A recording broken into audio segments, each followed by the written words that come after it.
Isang mapagpalayang araw po. Nandito naman po tayo sa ating channel, Lakdan MD.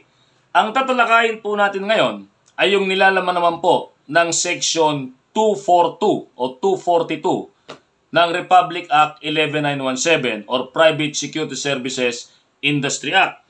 Ano po yung nilalaman ng Section 242? Okay? Duty of a security professional to arrest a violator or criminal. Yan. Okay. Kung matatandaan nyo po, ito po ay tinalakay natin, no? May kalintuan pong topic tayo rito. Yan po yung nilalaman ng Section 5. Pero yun po kasi, generalize yun. So dito po, maliwanag po yung sinasabi rito, no? Ito po ay para sa mga security professional. Ano ba yung gagawin ng isang security professional para arrestuin? No? Sabi diyan, duty of a security professional to arrest, no? A violator or criminal. So sabi po rito, no?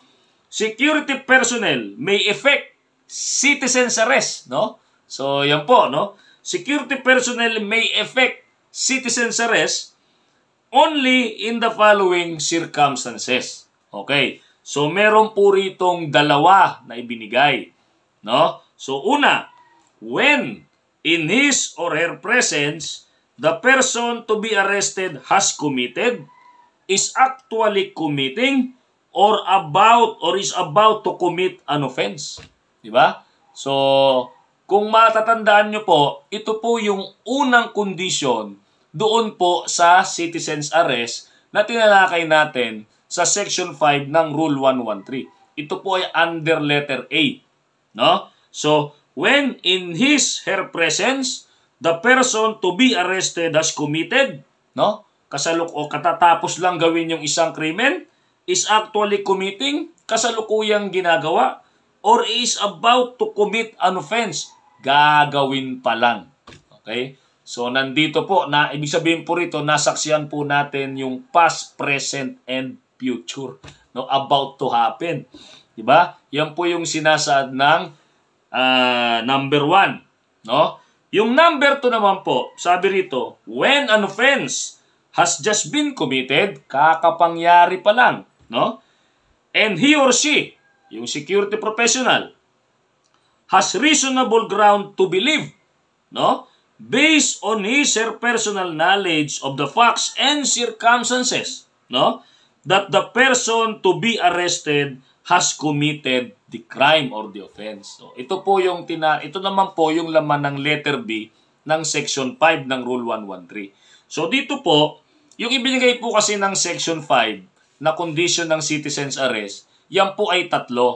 Pero dito po, sa sinasabi po ng Section 242, dito po ay 2 lang po na sitwasyon na pwede pong arrestuin ng isang security professional, yung isang criminal offender. So yan nga po yung ibinigay, no? Una, nasaksihan mo, no? Yung nasaksihan mo yung kakapangyari lang na krimen or habang kasalukuyang ginagawa yung isang krimen or gagawin pa lang. Diba? Yung pangalawa naman, no, meron kang personal knowledge of facts and circumstances. You have reason to believe, no? Probable, reasonable ground to believe. Diba? So ano pang ibig sabihin yan? Maaring nung nagpaplano sila, narinig mo na yun yung gagawin. Diba? O kaya naman, natatandaan mo, may naiwang dyan, or meron kang naulinigan, no? O napansin mo, base sa kilos, na siya yung tao na yan, meron kang strong conviction. No? Sabi rito, when an offense just been committed and he or she has reasonable ground to believe, no? On his or personal knowledge of the facts and circumstances that the person to be arrested has committed the crime. Diba? So, meron kang palatandaan sa isang tao at yung palatandaan na yun naiwan doon sa crime scene. No? Tapos, bago nangyari yon, narinig mo siya na may gagawing ganon sa isang tao. So, meron kang reason to believe. No?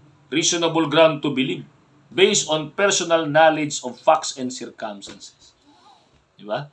Okay? So, yan po yung dalawang kondisyon na kung saan pwedeng i-apply ng isang security professional yung tinatawag na citizen's arrest. Okay po.